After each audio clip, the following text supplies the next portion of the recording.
হযরত ওমর রাদিয়াল্লাহু আনহু, যাকে দেখে শয়তান ও রাস্তা ছেড়ে দিত, যার সমর্থনে মহান আল্লাহ নাজিল করেছেন কুরআনের আয়াত, যিনি একসময় শাসন করেছিলেন পুরো পৃথিবী, তাকে কিনা অভিশাপ দিলেন একজন মাতাল বৃদ্ধ। কি ঘটেছিল জানতে হলে দেখতে হবে পুরো ভিডিও। প্রতিদিনের মতো গভীর রাতে আমিরুল মুমিনিন হযরত ওমর ইবনে খাত্তাব রাদিয়াল্লাহু আনহু একা বের হয়েছেন সাধারণ মানুষের খোঁজ নিতে। মদিনার নিস্তব্ধ গলিপথে ধীর পায়ে হাঁটছেন তিনি। শাসকের পরিচয় ভুলে একজন সাধারণ মানুষের মতোই নিজের প্রজাদের খবর নিতে বের হওয়া, এটাই ছিল তার প্রতিদিনের অভ্যাস। হঠাৎ তিনি দেখতে পেলেন অন্ধকারের ভেতর থেকে একটি ঘরে আলো জ্বলতেছে। ওমর রাদিয়াল্লাহু আনহু থমকে দাঁড়ালেন। কৌতূহলী হয়ে ওই ঘরের দিকে যেতে যেতে বললেন, এত রাতে কে জেগে আছে? কিসের শব্দ? গিয়ে দেখতে হবে। ঘরের ভেতরে ঢুকেই ওমর রাদিয়াল্লাহু আনহু যা দেখলেন তা তাঁর হৃদয়কে কাঁপিয়ে দিল। তিনি দেখলেন চুল পেকে যাওয়া এক বৃদ্ধ লোক, মৃত্যু যার খুব কাছে, সে মদের পেয়ালা হাতে বসে আছে। পাশে এক দাসী গান গাইছে। হঠাৎ খলিফাকে দেখে বৃদ্ধ লোকটি আতঙ্কে কেঁপে উঠল। ওমর রাদিয়াল্লাহু আনহু বজ্রকণ্ঠে বলে উঠলেন, আজকের মতো এত নিকৃষ্ট দৃশ্য আমি জীবনে আর দেখিনি। একজন বৃদ্ধ মানুষ মৃত্যুর এত কাছে দাঁড়িয়ে এভাবে আল্লাহর নাফরমানি করছে। কিন্তু আশ্চর্যের বিষয়, বৃদ্ধ লোকটি ভেঙে পড়ল না, বরং সাহস করে চোখে চোখ রেখে বলল, হে আমিরুল মুমিনিন, আপনি যা দেখছেন তার চেয়েও বড় ভুল আজ আপনি নিজেই করেছেন। ওমর রাদিয়াল্লাহু আনহু বিস্মিত হয়ে বললেন, কি বলছো তুমি?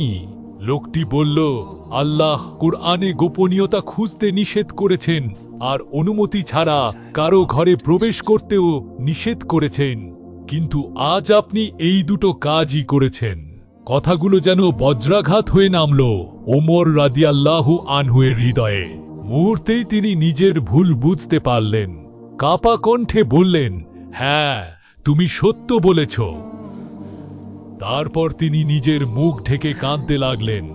কাঁদতে কাঁদতে ঘর থেকে বেরিয়ে এলেন আর বলতে লাগলেন, ওমরের ধ্বংস হোক। যদি তার রব তাকে ক্ষমা না করেন তখন কি হবে? এই লোকটি হয়তো আমার কারণে লজ্জায় আর কখনো সমাজের সামনে আসবে না। দিন যায়, মাস যায়, সেই বৃদ্ধ লোকটি আর কখনো ওমর রাদিয়াল্লাহু আনহুয়ের মজলিসে আসে না। তার মনে শুধু একটাই ভয়, খলিফা যদি আমাকে সবার সামনে অপমান করেন। একদিন বহু সাহস করে বৃদ্ধ লোকটি সবার শেষে মাথা নিচু করে মজলিসে এসে বসল। দূর থেকেই ওমর রাদিয়াল্লাহু আনহু তাকে দেখে ফেললেন। তিনি তাকে কাছে ডাকলেন। অলোকটি ভয়ে থরথর করে কাঁপছে, কিন্তু অবাক করা ব্যাপার, ওমর রাদিয়াল্লাহু আনহু তাকে নিজের পাশে বসালেন।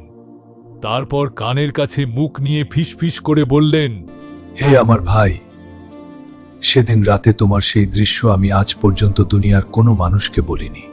এই কথা শুনে বৃদ্ধ লোকটি আর নিজেকে সামলাতে পারল না।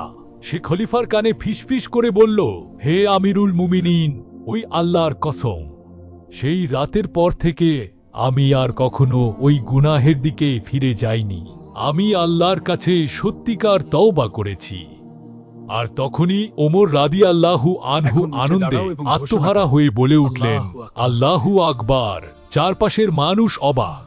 কেউ জানে না খলিফা কেন এমন তাকবীর দিলেন, কিন্তু দুটি হৃদয় জানত একটি গোপন পাপ আজ তওবার আলোয় ধুয়ে মুছে সাফ হয়ে গেছে।